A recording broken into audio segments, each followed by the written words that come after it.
is straight talk. Lead to straight understanding. Straight talk. STSU. This is straight talk. Lead to straight understanding. Straight talk. STSU. This is straight talk. Lead to straight understanding. Straight talk. STSU. This is straight talk. Lead to straight understanding. Straight talk. STSU. This is straight talk. Lead to straight understanding. Straight talk. STSU. This is straight talk. Lead to straight understanding. Straight talk. STSU. This is straight talk. Lead to straight understanding. All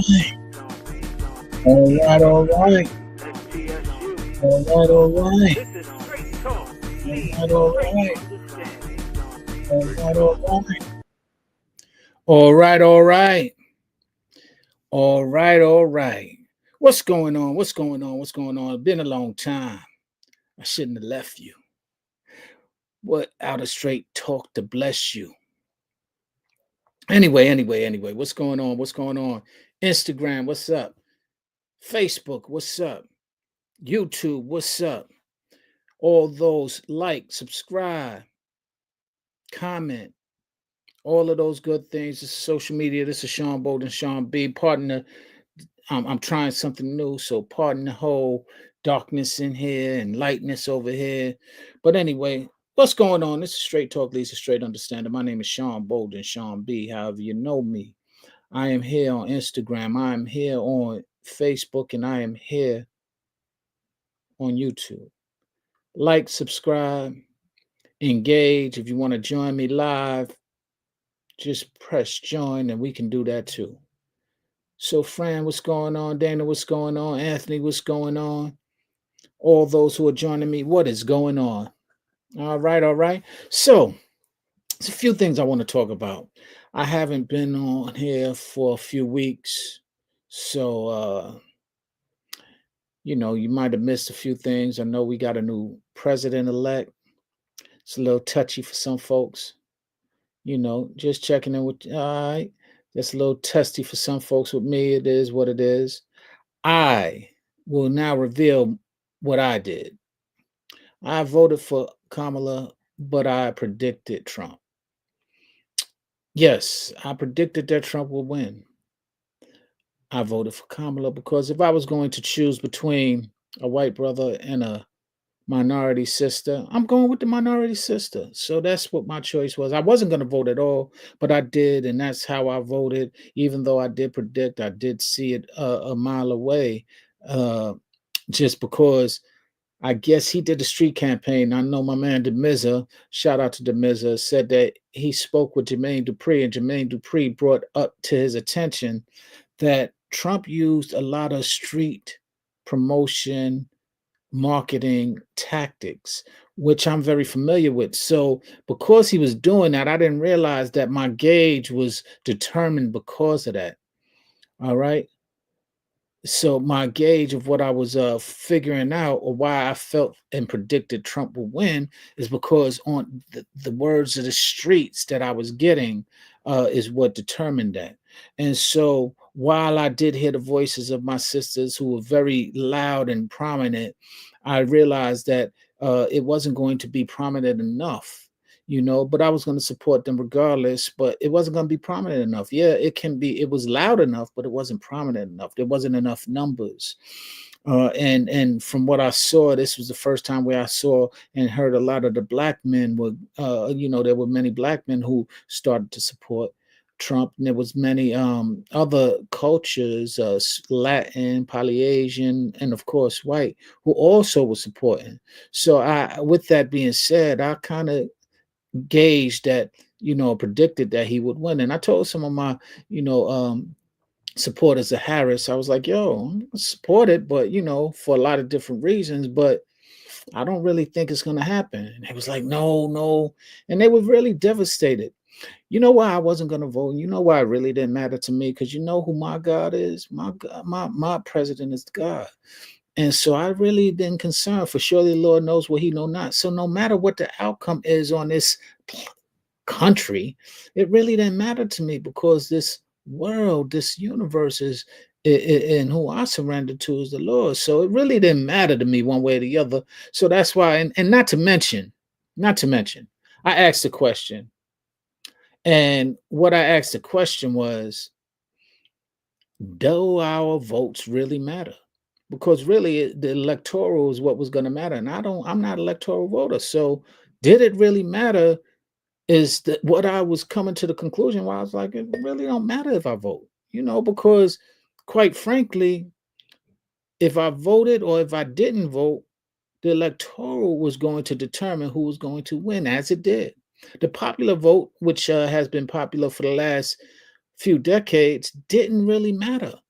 You know, Hillary won the popular. Uh, there was so many people who won the popular vote, but lost the election. So, if we're going to vote, we need to get into the system, the electoral system, and vote there.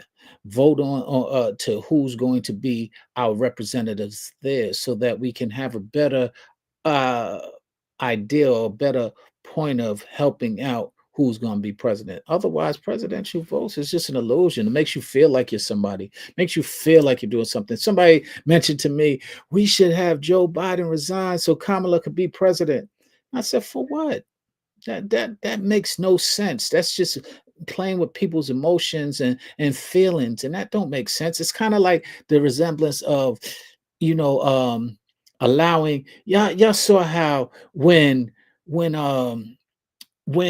you have, let's say, an elderly person or somebody, with challenge with mental illnesses, and they let them go on a team so that they can feel better, and they allow the person to run and score a touchdown. That's would have been a reflection of, if we allowed Joe Biden to resign so that Kamala can be the first black president. It wouldn't have really mattered. It would have been just a false sense of pride.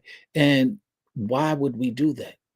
Why would we do that, just to make somebody feel better? It's like, I understand it in the cases of, the elderly person who gets the football and everybody acting like they missing the tackles so that they can run in and feel good about themselves. That's cool. So we was trying to make Kamala feel good. Then that's one thing, but to have her be president so we could say there was a female black president at one point, it serves us no purpose other than our egos and pride being stroked. And we have enough of that. We have enough of that without having to go to those measures. So I just didn't agree with that idea. It made no sense to me. And I'm just sharing it with y'all.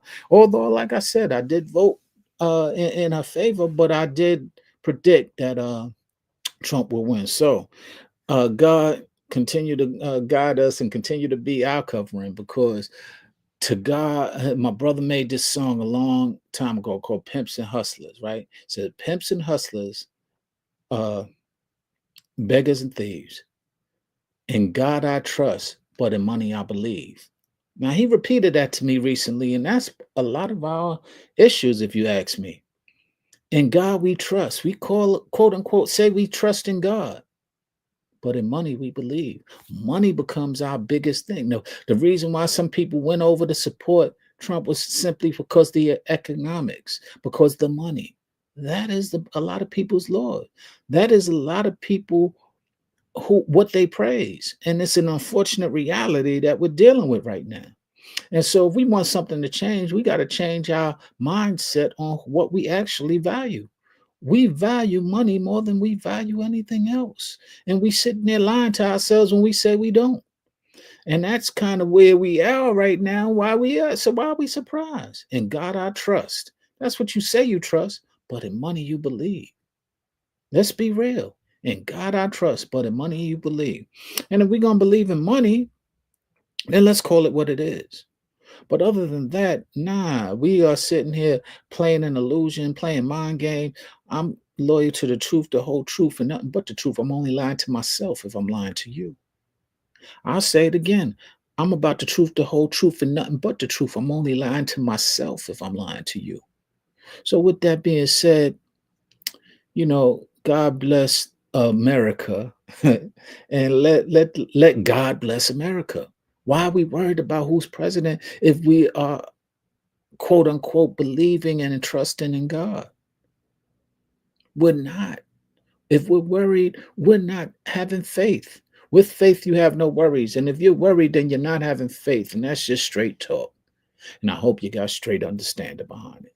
All right, on to the next subject. I'm enough about the politics. God bless America. All right, so moving forward, and we have a lot that we can talk about, but I'm not going to get into it this week. But moving forward, sports. I was watching the game last night. LeBron James and the Lakers 6-0 on the home court, and it sparked the idea of the GOAT, the greatest of all time. Now, here's my observation of it. If we got to put some context to that statement, because when you say GOAT, greatest of all time, a lot of people are referring to the individual player who's the greatest of all time by himself. And if that was the case, then LeBron has no wins. He has no idea, because Michael Jordan or Kobe Bryant, one of those, they're the greatest individual player of all time, because they only worried about themselves. They didn't make the team better. The team was better because they were on it, which that's arguably why they are called the greatest of all time. If you're doing a one-on-one, there's no argument on who's the greatest, in my opinion. But if you put some context on the full capacity of the game and who made teams better, that's where LeBron starts surfacing and maybe even going beyond a Mike or Kobe, because he makes people better around him. I remember the first time I saw him get on the court, he got a steal, literally out of high school, got a steal, ran down the court. He had the opportunity to bang it, to show he was the man. What he did is why he is who he is. He saw a man trailing, he set back, passed it to the man, let the man get the glory, his teammate.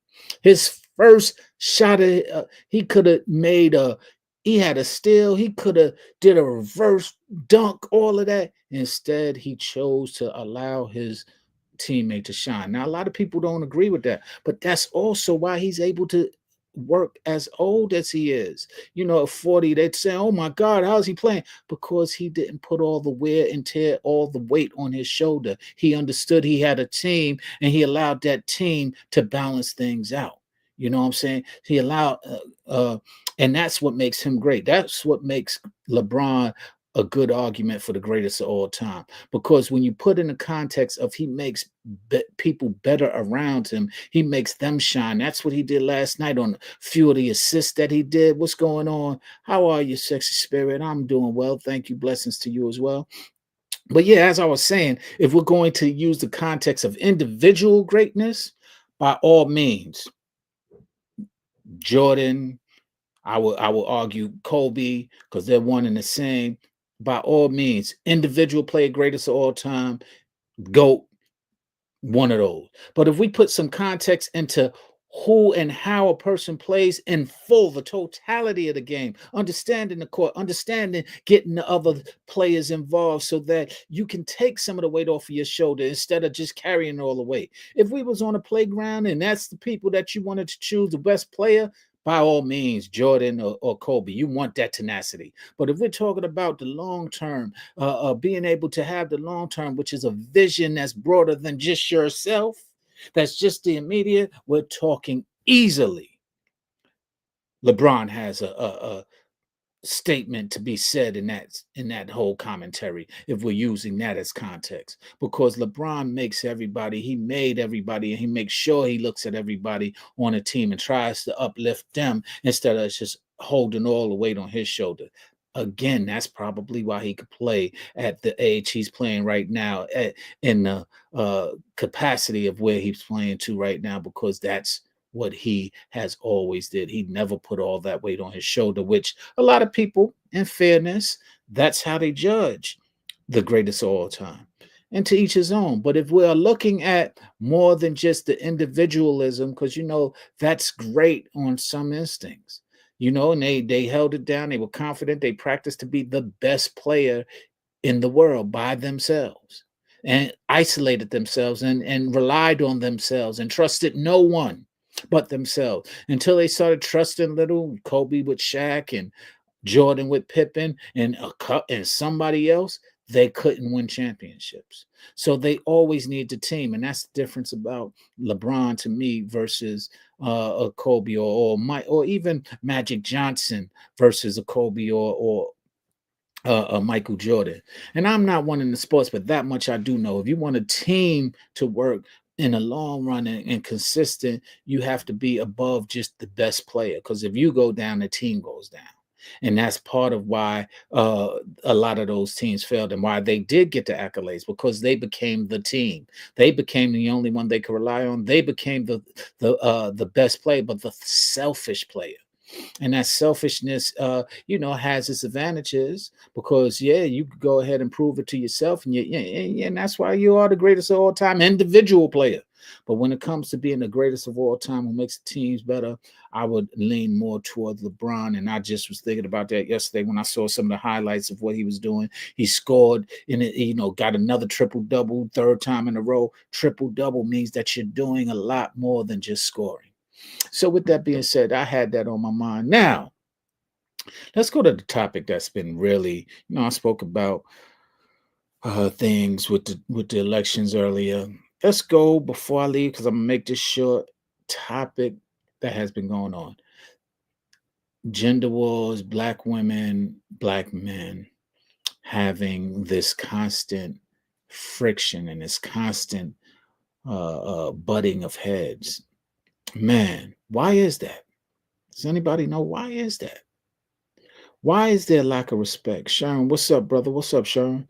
Why is there lack of respect? Why is there lack of trust in all of us? Because that's what it boils down to. We don't trust one another, but yet we trust everything else. That goes back to that saying I was just saying, in God I trust.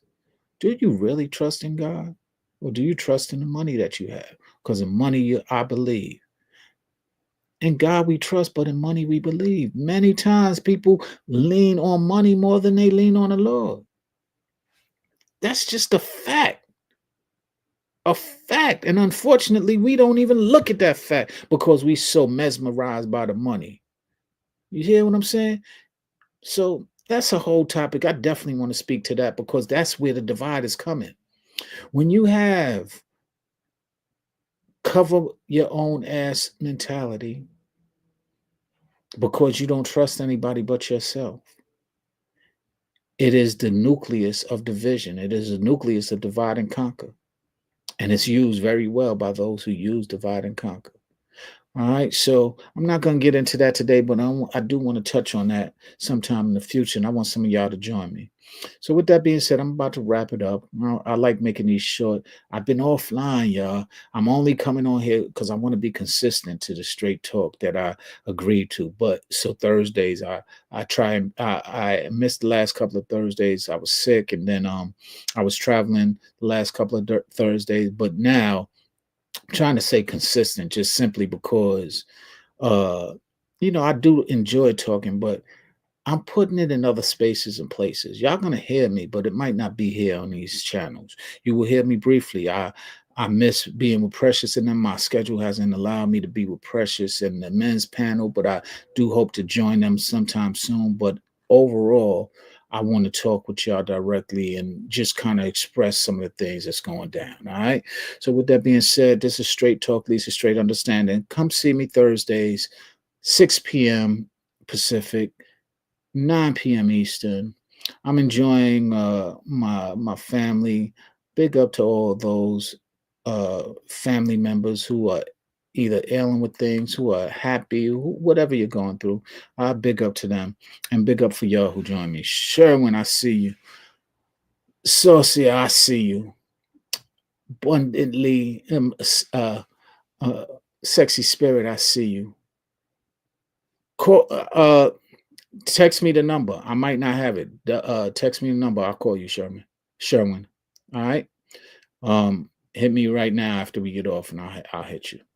All right. So with that being said, this is Sean Bolden, Straight Talk, Lisa Straight Understanding. I am going to talk about the industry, the music industry, and where it's going. That has been a topic that I have a lot of skills and understanding, and I'm going to speak to that. I am going to speak to relationships and the divide. I am going to speak to that pretty significantly because we got to come together. And I'm, like I said, God bless America, because the Lord is designing things, and we're about to come into some new things and new changes. That's just going to be what's going on, Mary. That's just going to be helpful for us. All right, I got you. All right. Man, I didn't even recognize that was you, bro. All right, but yeah, I'll call you in a second. But yeah, like I was saying, there's a lot of things I want to, start getting that divide separated and start coming together, and hopefully we could do it as one, and we'll be able to do it a little better than we have. Actually, we haven't been doing it good at all. So, with that being said, I'm about to be out of here. Be safe. Thank you for joining me. I will be coming on briefly every Thursday. If I miss a Thursday, forgive me. But I am going to be speaking to you on other forums and other places and spaces. So stay tuned. Sean Bolden, Sean B, 783, shiz, however you know me, and I'm out. Peace, love, and unity. Also, Heavenly Father, we come to you today to give you the praise and honor that you so rightfully deserve. We thank you for your guidance. We thank you for your relevance. Continue to allow me to be a vessel of your will and your way. Give me the words to say, the things to do in order to do so, and allow all those who as well are your children to be able to get closer to you and be a vessel of your will and your way, your spirit, and know all that they do. Forgive us for any sins we commit knowingly or unknowingly, especially the sin of in God we say, in God we trust, but in money we believe. So we thank you for this, Lord. Help us. God bless America. Thank you for blessing us in your son, our big brother, Jesus Christ, blessed name, or however those who I'm praying for with may know you. Amen and amen. Peace. I'm out.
I thought I shut this down.